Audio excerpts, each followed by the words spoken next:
বরফে ঢাকা, জনসংখ্যা কম, দূরবর্তী একটি দ্বীপ, কিন্তু বিশ্ব রাজনীতিতে হঠাৎ করেই যার গুরুত্ব বেড়ে গেছে বহুগুণ। সেই দ্বীপটির নাম গ্রিনল্যান্ড।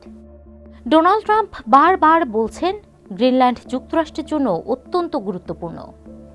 কিন্তু প্রশ্ন হলো, গ্রিনল্যান্ডে আসলে কি আছে যার জন্য এতটা আগ্রহ দেখাচ্ছেন ট্রাম্প?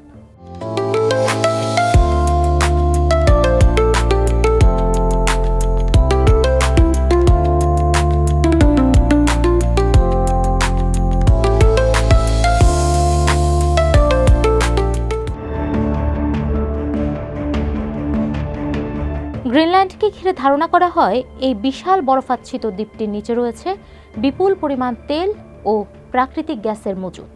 পাশাপাশি গ্রিনল্যান্ডে পাওয়া যায় এমন অনেক খনিজ যেগুলো আধুনিক বিশ্বের জন্য অত্যন্ত গুরুত্বপূর্ণ।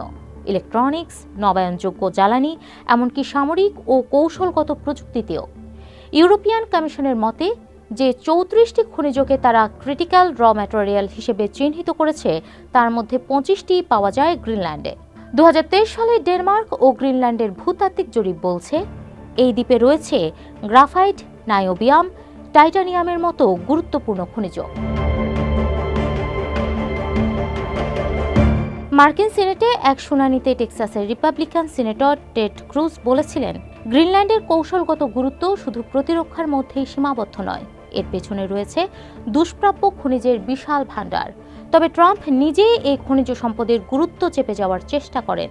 তার দাবি, আর্কটিক অঞ্চলে রাশিয়া ও চীনের প্রভাব ক্রমাগত বাড়ছে। সেই কারণেই গ্রিনল্যান্ডে নিজেদের অবস্থান তৈরি করতে চায় যুক্তরাষ্ট্র। বিশ্ব অর্থনৈতিক ফোরামের সম্মেলনে তিনি বলেন, আমি গ্রিনল্যান্ড চাই নিরাপত্তার জন্য, আর কিছুর জন্য না।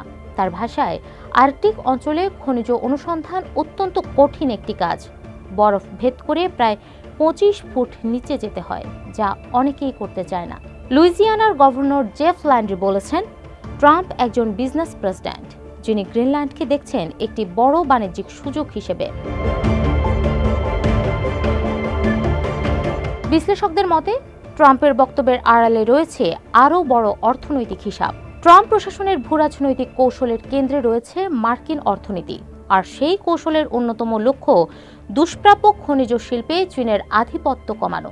ইউনিভার্সিটি অব সাউদার্ন ক্যালিফোর্নিয়ার আন্তর্জাতিক সম্পর্ক বিভাগের অধ্যাপক স্টিভেন ল্যামের মতে, গ্রিনল্যান্ডে ট্রাম্পের আগ্রহের মূল কারণ এই সম্পদগুলোর নিয়ন্ত্রণ এবং চীনের প্রবেশ ঠেকানো।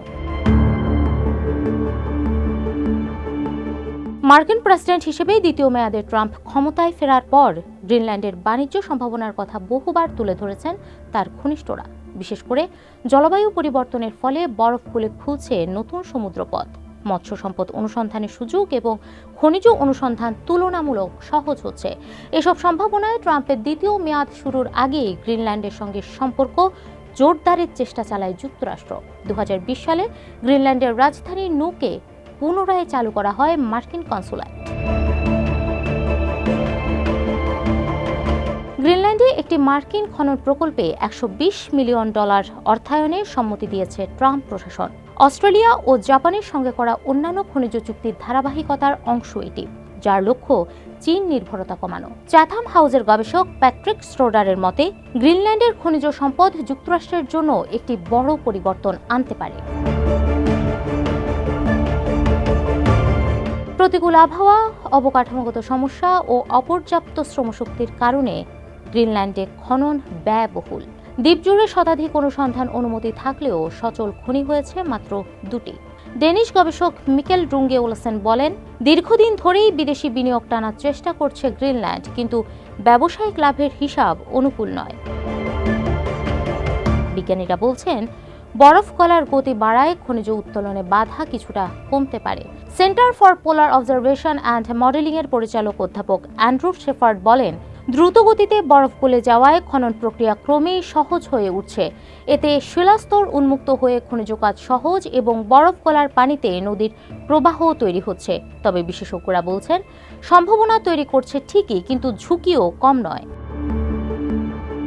শেষ পর্যন্ত প্রশ্ন থেকেই যায়, ট্রাম্পের আগ্রহ কি শুধুই নিরাপত্তা, নাকি এর পেছনে রয়েছে অর্থনীতি, খনিজ সম্পদ আর চীনের সঙ্গে প্রতিযোগিতার হিসাব?